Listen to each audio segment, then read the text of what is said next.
com a casa de Israel, melhorou ainda mais, né? Depois de ser totalmente destruída, de levar o juízo de Deus sobre eles. Tanto é que o templo de Herodes, que Herodes construiu para os judeus, é considerado o templo mais bonito que houve, mais bem feito, porque Deus restaurou toda a beleza. Deus usa aquele que não é nada, que não é ninguém, para provar que é Ele que está fazendo e não é a pessoa que está fazendo. Então são os vasos quebrados que precisam parar nas mãos do divino oleiro para serem outra vez modelados. Se você se considera um vaso perfeito, bonito, sem defeito, você não precisa de oleiro, não precisa ser restaurado. Então aquele que se chega diante de Deus quebrado, se chega realmente humilhado, se achando com grandes defeitos, é que precisa realmente de ser remodelado. Aí Deus restaura. Embora igualmente desintegrados e esvaziados do resplendor antigo, nem todos os vasos têm a mesma história. Certamente eles se enquadrarão em um ou mais de um dos seguintes danos ou ocorrências. Então vamos ver qual tipo de ocorrência na sua vida está acontecendo. Qual tipo de ocorrência pode ocorrer aí na sua vida que você precisa ser restaurado. Pode ser, por exemplo, perda do primeiro amor. A Bíblia diz, e Deus reclama sobre isso. Jesus fala a esse respeito com João. Lá em Apocalipse disse que eu tenho contra ti que deixaste o primeiro amor. Então você às vezes está no fundo do poço porque perdeu gradativamente o entusiasmo, perdeu o gosto pela leitura da Bíblia, perdeu a vontade de orar, perdeu o gosto da comunhão com Deus, perdeu a força da esperança cristã, perdeu a capacidade de crer, perdeu o poder da fé, tornou-se frio, insensível, incrédulo e apático. Você trocou a casa do Senhor pela sua própria casa ou por outra casa, uma casa de jogos ou de prostituição ou sei lá o que, né? Então veja bem, se você está nessa situação, você precisa de restauração. Vamos ver outra situação, perda das obrigações morais. Você está no fundo do poço porque se desobrigou gradativamente dos mandamentos de Deus. Você se soltou, fez concessões à carne, ao mundo, ao diabo. Em vez de não se conformar com este mundo, você passou a não se conformar aí com a obrigação imposta por Jesus de negar-se a si mesmo. Você trocou o fruto do Espírito pelas obras da carne. Então você está precisando de restauração.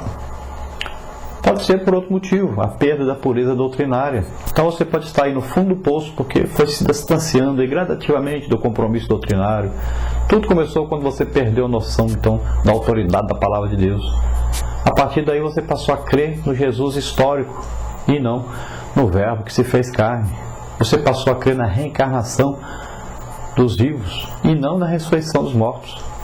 Você passou a sobrecarregar cada vez mais os homens e a dispensar cada vez mais o concurso de Deus. Você trocou a glória de Deus pela glória dos homens, trocou a fé pelas obras, pela justificação através das obras. Você acha que Deus se impressiona com o que você faz e não pelo que você crê? Então são várias coisas que podem ocorrer. Talvez o seu problema seja outro, a perda do senso de dependência. Você está no fundo do poço porque se envaideceu gradativamente até o ponto de acreditar que não precisa mais de sabedoria de Deus, da sua graça, do seu poder, da sua presença. Você acha que já pode tudo, você dá conta de tudo, você está sempre certo, a última palavra é sua. Você não é a vara, mas a própria videira. Você trocou a plenitude de Deus pela plenitude do seu próprio eu. É um outro motivo, porque você precisa de restauração se você está assim. O nosso oleiro, nosso restaurador, ele tem capacidade de restaurar.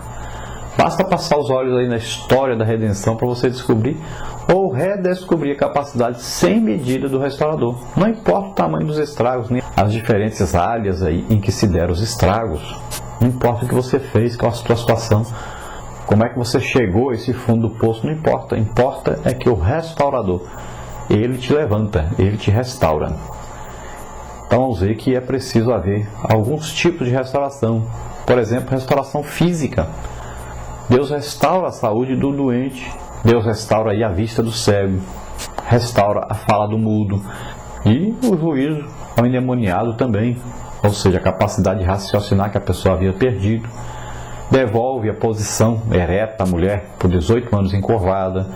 Restaura a mão que estava ressequida. Então Deus é restaurador. Você deu até um problema de saúde devido a essa queda, essa chegada ao fundo do poço, mas Deus te restaura. Ele te cura todas as enfermidades. Também você pode estar precisando de uma restauração, então, e é necessária a restauração espiritual. Deus restaura o homem da queda e do pecado, justificando, santificando, glorificando, ressuscita-o de entre os mortos, dá-lhe corpo novo, revestido de corruptibilidade, de imortalidade, torna-o igual, esse igual é claro, semelhante a Jesus. Então, Deus é capaz de restaurar totalmente a parte espiritual. E existe a restauração também do culto, que é preciso ser feita. Então Deus restaura o altar, o tabernáculo, o templo, os muros, a cidade de Jerusalém, as tribos de Israel, a glória de Jacó. Ele restaura a sorte de Judá e de Israel, edificando-os como no princípio. Então Deus é sempre um restaurador. E Ele precisa restaurar aquele culto que você prestava a Ele. Então é preciso que você seja restaurado em todas essas áreas. Você precisa se chegar diante de Deus novamente, com humildade, com o coração contrito, entregue totalmente a Deus e prestar um verdadeiro culto a Deus. Também é preciso que haja uma restauração até ecológica, né? E veja bem que a Bíblia diz sobre uma restauração ecológica que vai acontecer no milênio, por exemplo, onde todas as coisas serão restauradas, né? Deus pode restaurar o planeta que o homem poluiu, estragou, né? Ele estende outra camada de ozônio, despolui os rios, os lagos, os mares, as praias, os oceanos. Ele replanta a flora, recria a fauna, cria novos céus e nova terra, redime a criação do cativeiro da corrupção para a liberdade da glória dos filhos de Deus. Então Deus pode fazer tudo isso. Para Ele é coisa simples. Durante o milênio a terra será totalmente restaurada. É claro que depois será tudo destruído pelo fogo, como diz Pedro. Serão feitos novos céus e nova terra. Mas será tudo restaurado durante o milênio. Então Deus pode restaurar tudo que você quebrou, que estragou. Deus pode restaurar. E depois tem a restauração final. Deus em Cristo tira o pecado do mundo, refaz o que o homem fez de errado. A história não termina com a notícia de que por um só homem entrou o pecado no mundo, mas com a notícia de que Jesus é o Cordeiro de Deus que tira o pecado do mundo. E depois nós podemos ver então aí dentro desse tema, restauração, a restauração então de Davi é o que nós estamos estudando hoje. É quase inacreditável que um homem como Davi, a quem se atribui a autoria de 73 dos 150 salmos, e que possuía certos traços de caráter muito especiais, conhecido como homem segundo o coração de Deus, e para acreditar que esse homem tenha sido então tanto cometido assassinato e tanta coisa assim, é coisa até difícil de acreditar. Ele cometeu pecados grosseiros, né? Depois de uma carreira acentuadamente bem sucedida, depois de conquistar a admiração de todo o povo de Israel, ele cai nessas coisas, né? Mas é o que está escrito na Bíblia, e é a verdade que aconteceu. Os pecados desse mavioso salmista de Israel, você pode ver em 2 Samuel 23:1, não foram banais. Davi cometeu adultério com Batseba, cujo esposo era então, ele não era nem judeu, né? O Eteu, né? Não era judeu, mencionado aí como um dos 37 valentes de Davi, você pode ver em 2 Samuel 23:39. Então ele achava-se ausente do seu lar, por estar a serviço dos exércitos de Israel, quando aconteceu então aquele assédio a Rabá, onde eles foram invadir ali para tomar aquela região. O segundo grande pecado de Davi foi o assassinato de Urias com a espada dos filhos de Amon. A Bíblia diz isso em 2 Samuel 12:9.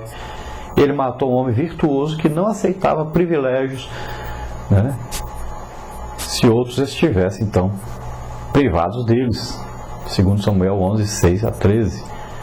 Não aceitou o privilégio de dormir com a esposa porque os soldados não podiam fazer o mesmo que ele. Então era um homem diferente dos outros. E curiosamente, nesse sentido, Urias era muito parecido com o rei Davi. Porque o rei Davi também não quis beber água do poço de Belém, porque quase custou a vida de seus amigos.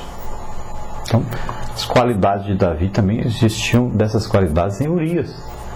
O terceiro grande pecado de Davi foi a conexão dos dois primeiros pecados com a hipocrisia.